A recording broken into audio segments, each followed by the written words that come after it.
بسم اللہ الرحمن الرحیم۔ السلام علیکم۔ شروع اللہ کے نام سے جو نہایت مہربان رحم کرنے والا ہے۔ نبی کریم صلی اللہ علیہ وآلہ وسلم نے فرمایا، میں نے تمہیں روشن راستے پر چھوڑا ہے، اس کی رات اس کے دن کی طرح ہے، جو شخص اس راستے سے ہٹ جائے گا وہ ہلاک ہو جائے گا، اور جو تم میں سے زندہ رہے گا وہ ان قریب بہت زیادہ اختلاف دیکھے گا۔ تمہیں میری جس سنت کا پتہ چل جائے اسے مضبوطی سے تھام لو، اور میرے خلفائے راشدین کی سنت کو مضبوطی سے پکڑ لو۔ تم پر اطاعت و فرما برداری لازم ہے، اگرچہ کوئی حبشی غلام تمہارا امیر مقرر کر دیا جائے، کیونکہ مومن نکیل ڈالے ہوئے اونٹ کی طرح ہے، جہاں اسے چلنے کا اشارہ کیا جائے چل پڑتا ہے۔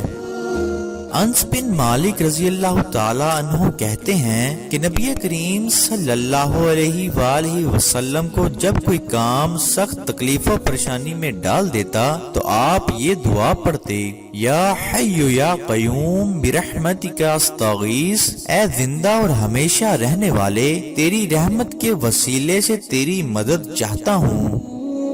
نبی کریم صلی اللہ علیہ وآلہ وسلم نے فرمایا، اللہ نے جو بھی بیماری نازل کی ہے اس کی شفا بھی ضرور نازل کی ہے۔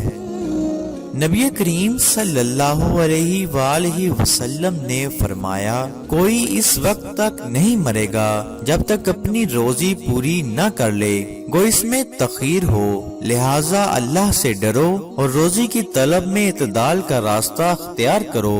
صرف وہی لو جو حلال ہو، اور جو حرام ہو اسے چھوڑ دو۔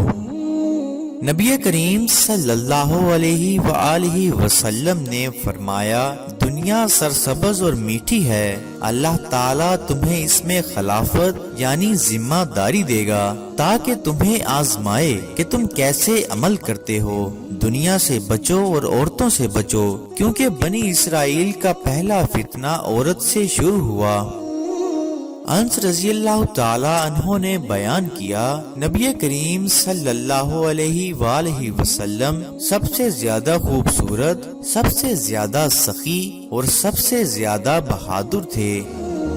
نبی کریم صلی اللہ علیہ وآلہ وسلم نے فرمایا، ایک بندے نے گناہ کیا، اس نے کہا، اے اللہ میرا گناہ بخش دے، تو اللہ تبارک و تعالی نے فرمایا، میرے بندے نے گناہ کیا ہے، اس کو پتا ہے کہ اس کا رب ہے جو گناہ معاف بھی کرتا ہے اور گناہ پر گرفت بھی کرتا ہے۔ اس بندے نے پھر گناہ کیا تو کہا، میرے رب میرا گناہ بخش دے، تو اللہ تبارک و تعالی نے فرمایا، میرا بندہ ہے، اس نے گناہ کیا ہے تو اسے معلوم ہے کہ اس کا رب ہے جو گناہ بخش دیتا ہے اور چاہے تو گناہ پر پکڑتا ہے۔ اس بندے نے پھر سے وہی کیا، گناہ کیا اور کہا، میرے رب میرے لیے میرا گناہ بخش دے، تو اللہ تبارک و تعالی نے فرمایا، میرے بندے نے گناہ کیا تو اسے معلوم ہے کہ اس کا رب ہے جو گناہ بخشتا ہے اور چاہے تو گناہ پر پکڑ لیتا ہے۔